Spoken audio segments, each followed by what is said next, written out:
Baik, kembali Ibu ingin menjelaskan ini topik yang terakhir ya dari penyajian tentang tren yang sesuai dengan SAP yang kita miliki.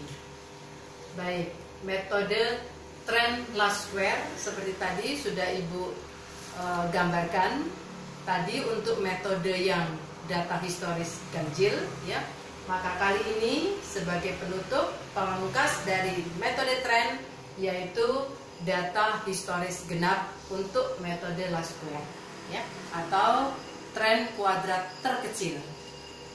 Baik, di sini ada data dari Januari 2011 sampai dengan Juni 2012 ya. Yang mana data ini jumlahnya adalah 18, yaitu data genap ya.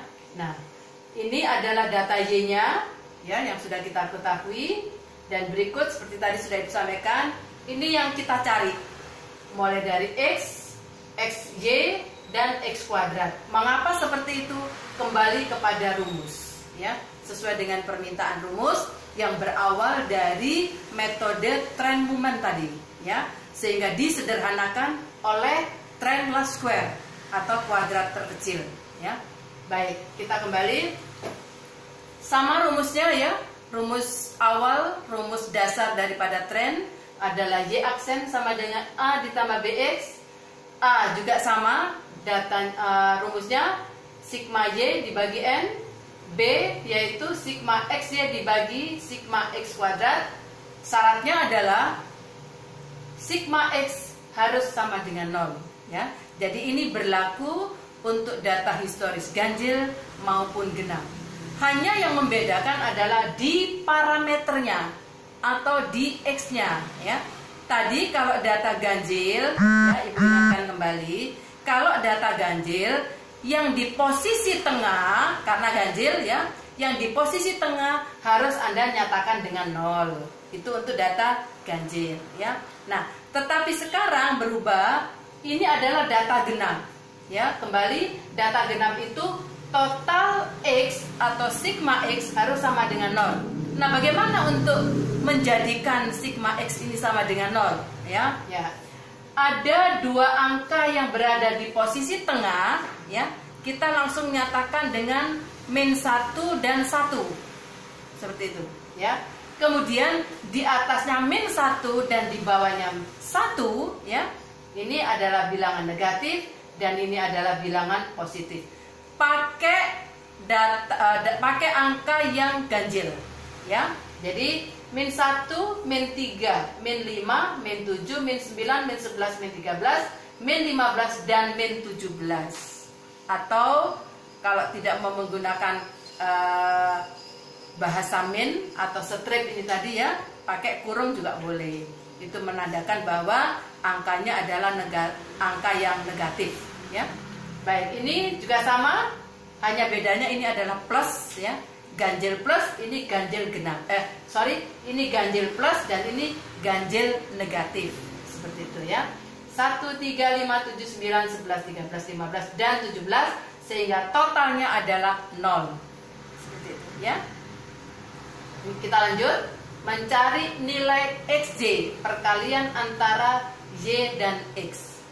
Kembali lagi seperti tadi, positif dikali negatif, hasilnya adalah negatif. Min 42 500, min 28 500 dan seterusnya ya, sehingga total XY atau sigma XY adalah 77.950. Seperti itu ya. Baik, ini sudah paham ya. Di sini ada bilangan negatif dan di sini adalah bilangan negatif ya. Berikutnya adalah kita mencari nilai X kuadratnya ya, seperti yang tadi, bahwa ini X ini, parameter ini kita kuadratkan ya. Negatif dikali negatif hasilnya positif dan seterusnya, sehingga total X kuadrat adalah 1938 ya. Baik, ini sudah paham ya. Sama ceritanya seperti yang tadi ya. Kita masukkan ke dalam rumus ya.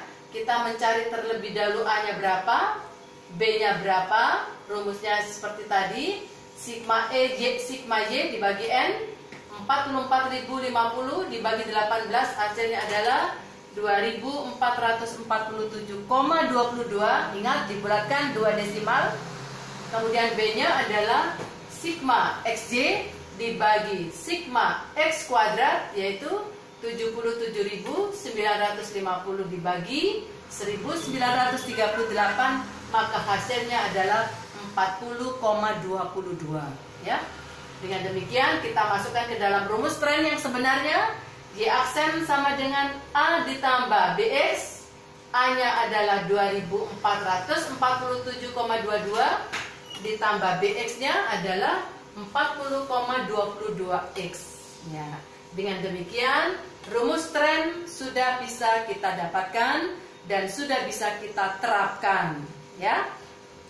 Pertanyaannya, yang pertama, parameter X untuk Januari 2013 itu berapa nilainya? Yang kedua, buat forecast tahun 2013 yang diawali dari Januari sampai dengan Desember.